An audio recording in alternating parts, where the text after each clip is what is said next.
গত জুলাইয়ে নতুন এক ইতিহাস গড়েছিল বাংলাদেশ নারী ফুটবল দল। প্রথমবারের মতো দক্ষিণ এশিয়ার গণ্ডি পেরিয়ে এশিয়ান শ্রেষ্ঠত্বের লড়াইয়ে অংশগ্রহণের যোগ্যতা অর্জন করে ঋতুপর্ণা, রূপনা চাকমারা। সিনিয়রদের পর একই পথে হেঁটেছে জুনিয়র টাইগ্রেসরা। বাছাই পর্বের শেষ ম্যাচে হারলেও শেষ পর্যন্ত অনূর্ধ্ব-20 নারী এশিয়ান কাপে খেলার যোগ্যতা অর্জন করে আফিদা, সাগরিকারা।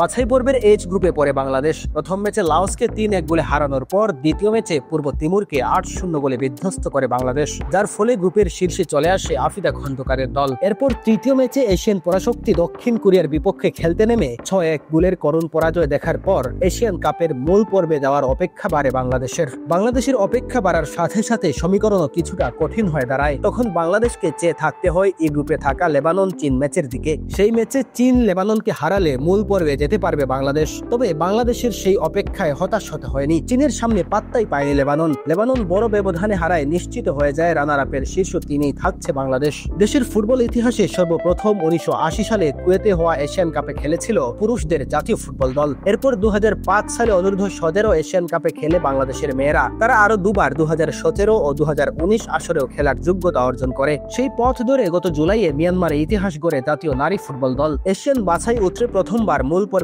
টিকিট কাটেন ঋতুপর্ণা, তহুরারা। নিজেদের তৃতীয় ম্যাচে দক্ষিণ কোরিয়ার সঙ্গে ড্র করলেই গ্রুপ সেরা হয়ে এশিয়ান কাপে নাম লেখাতে পারত বাংলাদেশ অনূর্ধ্ব-20 নারী ফুটবল দল। কিন্তু ভিয়েন্তিয়ানের নিউ লাওস ন্যাশনাল স্টেডিয়ামে সেই উৎসবটা করতে পারেনি পিটার বাটলারের দল। টুর্নামেন্টে বাংলাদেশের হয়ে সর্বোচ্চ 4 গোল করেছেন তৃষ্ণা, যার মধ্যে পূর্ব তিমুরের বিপক্ষে হ্যাট্রিকও পান তিনি। আর 3 গোল আছে মোসাম্মদ সাগরিকার। 2024 সাল থেকে দারুণ ছন্দে ছিল বাংলাদেশ অনূর্ধ্ব-20 নারী ফুটবল দল। 12 ম্যাচ অজেয় থাকার পর আজ দক্ষিণ কোরিয়ার কাছে হেরেছে মেয়েরা। তার আগে ঘরের মাঠে টানা 6 জয়ে সাফের শিরোপাও জিতেছে বাংলাদেশ। আগামী বছরের 1 থেকে 18 এপ্রিল থাইল্যান্ডে হবে অনূর্ধ্ব-20 নারী এশিয়ান কাপ, যেখানে স্বাগতিক হিসেবে আগেই জায়গা করে নেয় থাইল্যান্ড। তাদের সঙ্গে বাছাই খেলে যোগ্যতা অর্জন করে অন্য 11 দল। এই টুর্নামেন্টের সফল দল জাপান। তারা এখন পর্যন্ত 6 বার এশিয়ান কাপ জিতেছে। বর্তমান চ্যাম্পিয়ন উত্তর কোরিয়া। এশিয়ান কাপে ভালো করলে মিলবে অনূর্ধ্ব-20 নারী বিশ্বকাপের টিকিটও। থাইল্যান্ডে অনুষ্ঠেয় 12 দলের এশিয়ান কাপে সেমিফাইনালে যাওয়া 4 দল পাবে বিশ্বকাপ খেলার সুযোগ। একই বছরের সেপ্টেম্বরে পোল্যান্ডে হবে অনূর্ধ্ব-20 নারী বিশ্বকাপের 12তম আসর। বিশ্বকাপের বর্তমান চ্যাম্পিয়ন উত্তর কোরিয়া।